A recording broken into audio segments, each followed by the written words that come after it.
It's been a month since my last video, but I'm here now, so don't complain. There are buckets of resources out there to get you started with your pitch deck. So why am I the least certified person on this topic making a video out of this? Well, I went through 2 successful seed funding rounds, less than a year apart. One of these rounds with the reputable Atlassian as an investor. I learned a couple of things about taking seed money and what investors are looking for.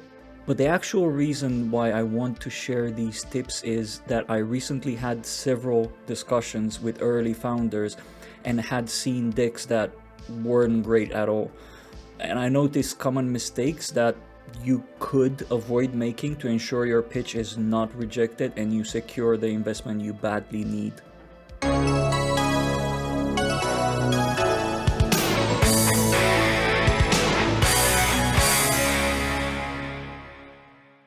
I'll talk about my top 6 tips for compiling pitch deck to get you seed funding. Having a clear positioning statement, telling a story with your pitch, talking about your value, investment purpose, and contingency plan.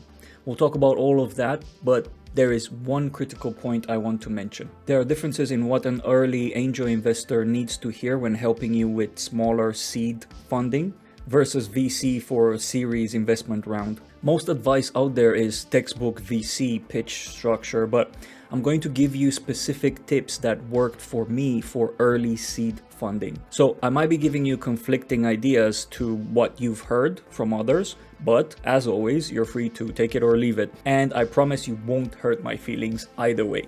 I'll go through these tips quickly, but if at any point you feel that the pace is slow, feel free to increase the playback speed. Also, this video has chapters, so you can skip between if you need to. And let's start with probably the most unexpected mistake I see in decks, the positioning statement.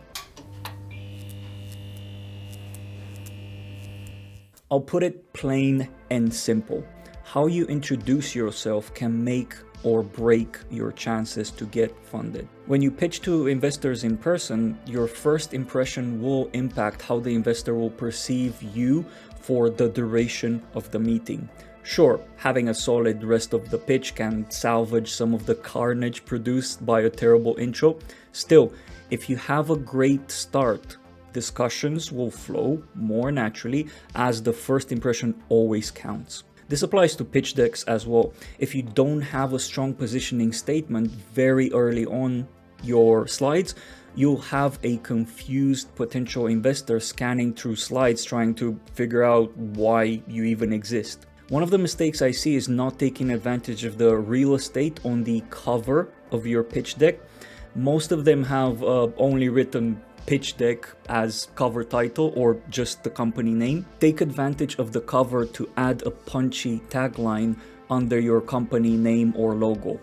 Jexo, making work management delightful. Acme Inc., taking X to the next level. Treat your pitch deck cover as a title of a YouTube video or subject of a marketing email. Make investors curious and eager to open the document. The second issue with the positioning is not prioritizing at the very beginning the problem statement, your mission, then your vision. Often founders start with the problem statement and from there deviate to the market size section and opportunity. Then, for example, talking about features and after that company mission. Don't do that. Suppose you hop around and your positioning is not all in one piece at the very start. In that case, you'll confuse whoever's reading the pitch because you don't have continuity and you've not validated yourself at the beginning. Have your validation at the very top of the pitch. Problem, your mission to solve it, your vision on how you'll solve it differently. If you do this early on, the rest of the pitch will make more sense and become easier to digest. And I mentioned just now continuity. The biggest issue I see with decks is not having continuity between slides and no flow whatsoever. I heard this so many times. I can't send you the deck, I need to explain it to you. Your investment deck needs to speak for itself because you're not going to be there to read it out and guide every person who needs to see it. Even if you only share the pitch in person and run it through, consider the following. The investor will want to revisit the deck in detail later after your pitch. They might share it with a board of advisors. And if your deck has no organic flow, even if you're narrating it, will still make it feel disjointed.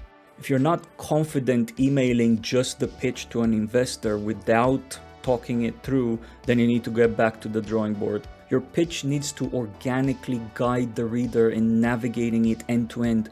You should see it as a red flag if the investor needs to go back and forth between the slides too much or gets lost because of the page structure. In movies, continuity is essential to storytelling. Having no sequence between scenes will create a jarring effect, leaving the audience confused.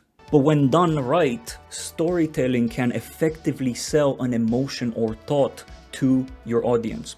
For that reason, continuity is a powerful technique to apply when selling your story. And you might be wondering, but Biro, I'm not a movie director. How the heck am I going to tell a cohesive story with a bunch of slides? Well, there are a couple of things that you can do. I'll mention 3, starting with the simplest. First, create a table of contents at the very start, just after the cover. This helps the reader understand what sections are included, but most importantly, the order and placement. 2, make sure you title each of your slides with the proper header representing the section the slide belongs to.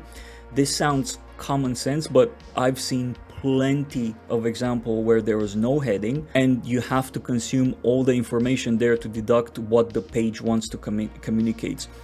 It's proper exhausting having to do this for every single slide. And finally, each of your pitch headers should be part of one or more coherent phrases or statements. What do I mean by that? If you read out loud the headers of each slide, the words should have continuity and form phrases. Here's an example. There is a problem, so we have our mission and a vision, and here's our solution, which stands out from the competition in a market with a large opportunity size. So our impressive team needs investment funds to execute the plan and invest in marketing and team expansion and grow our revenue by the time we reach the next inflection point. I hope you got that, because if you did and managed to structure your pitch similarly, you've nailed your story and investors will love you for it. The truth is that early on, your startup will not have many achievements and validation. So what many tend to do to substitute is dive into details about why their technology or approach to solving the problem is exceptional. And I'm shocked how oblivious early entrepreneurs are about their prime validator when talking to early seed investors. You see, many completely ignore adding a slide talking about themselves and the founding team. This is a big mistake for early and risky ventures with little to no market validation like yours. The majority of private investors at this stage invest in your potential more than your startup. You should have at least a slide or 2 about yourself, your experience and achievements in previous ventures or employment, your background, as well as what you contribute to the business so far. I get it. You have a brilliant bulletproof idea, but what validates you and the other founders as the best fit team to execute the plan? And speaking of the plan, what's yours? Do you even have one? Many fail to properly vocalize what they need help with and how they plan to spend the investment money. And no, just saying sales and marketing wouldn't cut it. No investor will trust you with their money if you're unsure how to put funds to good work and grow your startup.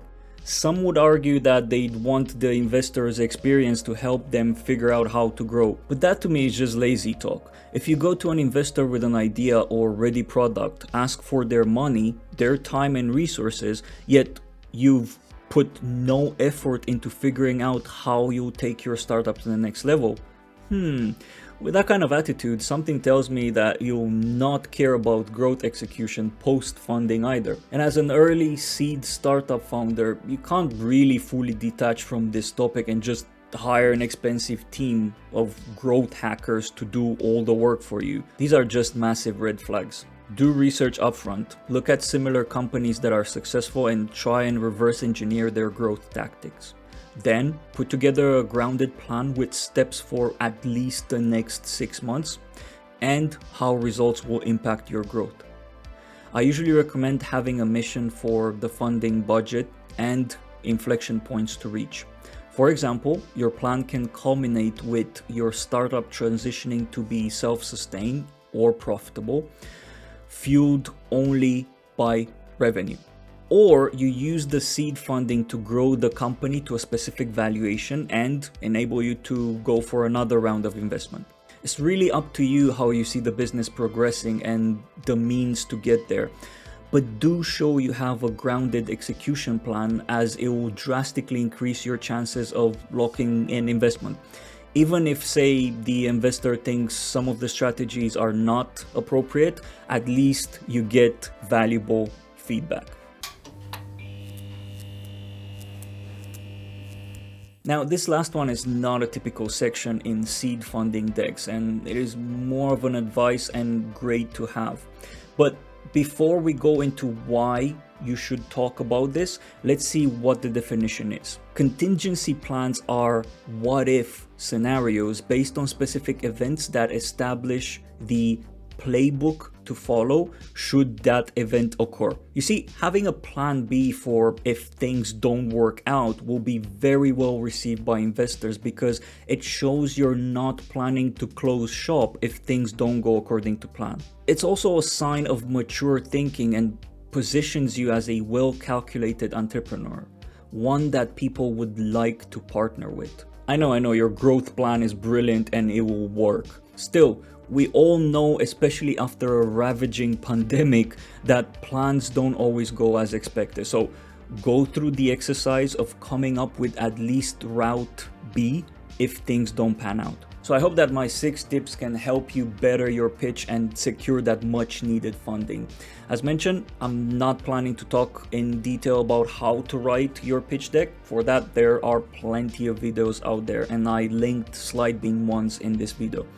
If you have any good suggestions and tips to improve decks for funding, put them in the comment box, because I am interested in that. That's all for this episode of the Startup Corner. Hit that subscribe and like button to make sure you get notified when we publish the next one.